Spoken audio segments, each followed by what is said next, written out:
வணக்கம். வாங்க இன்றைக்கி தேங்காய் பால் புலாவ் வித் முட்டை கிரேவி எப்படி செய்கிறதுன்னு பார்க்கலாம். அதுக்கு அந்த கப்பில் 1.5 கப்பு பாஸ்மதி அரிசி கழுவி எடுத்து வச்சுருக்கேன். இப்போ தேங்காய் பால் எடுத்து அதில் 3 கப்பு 1.5 கப்புக்கு 3 கப்பு தண்ணி எடுத்து வச்சுருக்கேன்.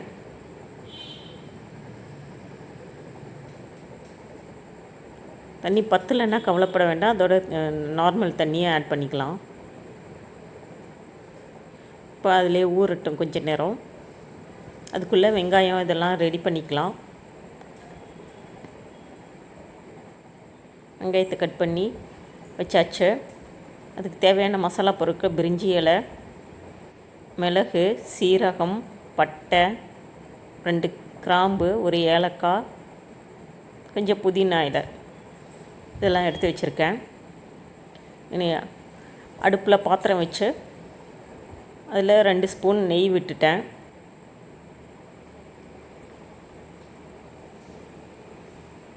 நெய் காஞ்சதுக்கப்புறமா நம்ம எடுத்து வச்சுருக்கிற மசாலாஸை சேர்த்துடலாம்.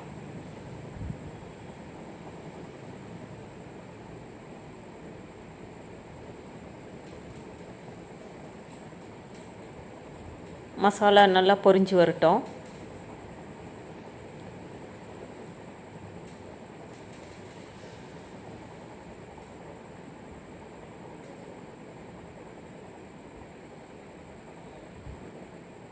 இப்போ கட் பண்ணி வச்சுருக்கிற வெங்காயத்தை சேர்க்குறேன்.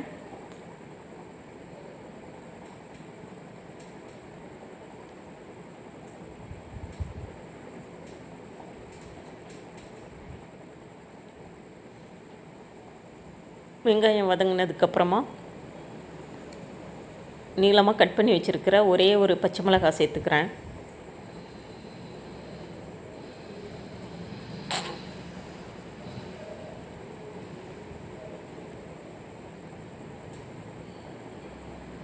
இப்போ இஞ்சி பூண்டு பேஸ்ட் 1 ஸ்பூன் சேர்த்துக்கிறேன்.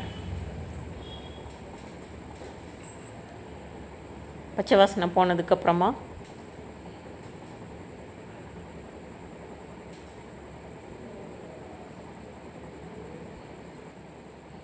எடுத்து வச்சுருக்கிற புதினா இலைகளை சேர்த்துக்கிறேன்.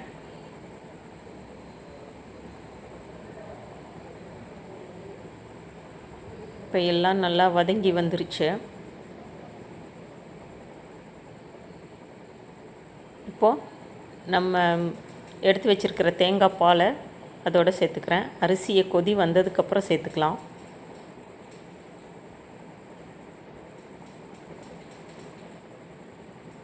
அப்போவே தேவையான அளவு உப்பையும் சேர்த்துக்கிறேன்.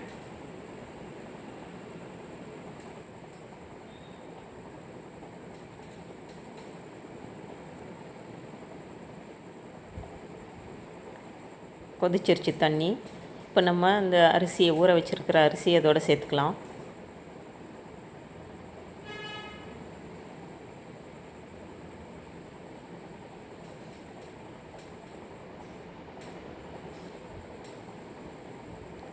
இப்போ மூடி போட்டு 3 விசில் வந்தோடனே இறக்கிடலாம். இப்போ கிரேவிக்கு தேவையான தக்காளியை அரைச்சிக்கலாம். ஒரு தக்காளி எடுத்து அரைச்சி வச்சுக்கிட்டேன்.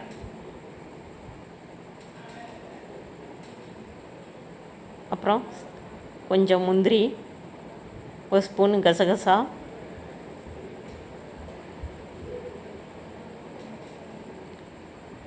கொஞ்சமாக தேங்காய், அதையும் சேர்த்து அரைச்சி வச்சுக்கிறேன்.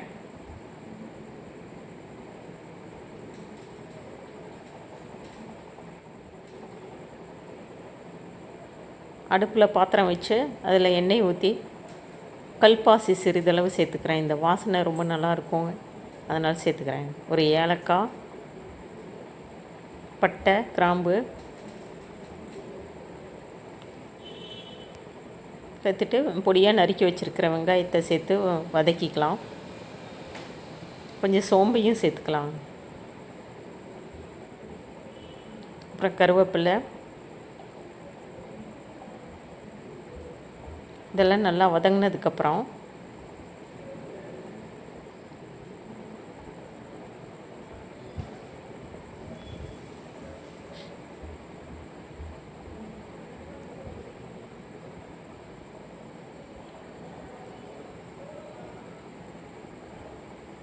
வீட்டில் அரைச்சி வச்சுருக்கிற சாம்பார் தூள் அரைச்சி வச்சுருப்போம் இல்லைங்களா, வீட்டில் அரைச்ச பொடியை சேர்த்துக்கிறேன். அடுத்தது மஞ்சத்தூள், கரம் மசாலா தூள், இதெல்லாம் வதக்கிட்டு அரைச்சி வச்ச தேங்காவை சேர்த்துக்கலாம்.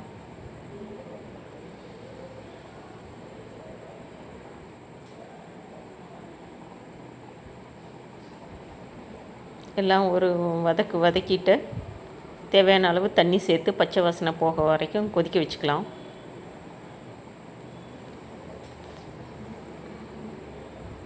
அதிலே தேவையான அளவு உப்பையும் போட்டுக்கலாம். வேக வச்சுருக்கிற முட்டையை இந்த மாதிரி எல்லா பக்கமும் கீரல் போட்டு எடுத்து வச்சுக்கலாம்.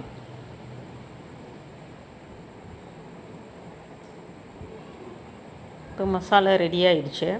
இதில் அரைச்சி வச்சுருக்கிற தேங்காவை சேர்த்து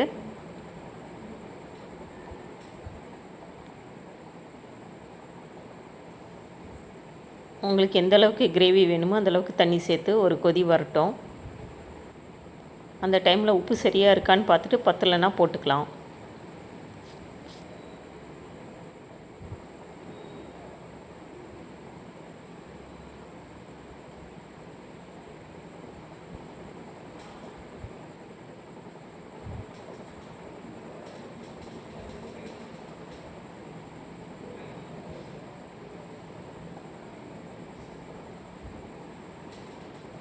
பாருங்கள், ஒரு கொதி வந்துருச்சு.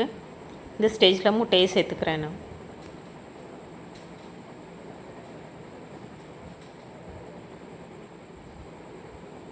அவ்வளோதாங்க, கொத்தமல்லி தூவி பரிமாற வேண்டியது தான். இப்போ சாதத்தை திறந்து பார்க்கலாம் எப்படி இருக்குன்னு. சூப்பராக வந்திருக்கு. அவ்வளோதாங்க, அருமையான தேங்காய் பால் புலாவ் அண்ட் முட்டை கிரேவி ரெடி.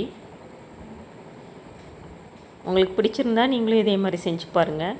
லைக் பண்ணுங்கள், ஷேர் பண்ணுங்கள், கமெண்ட் பண்ணுங்கள். தேங்க்யூ.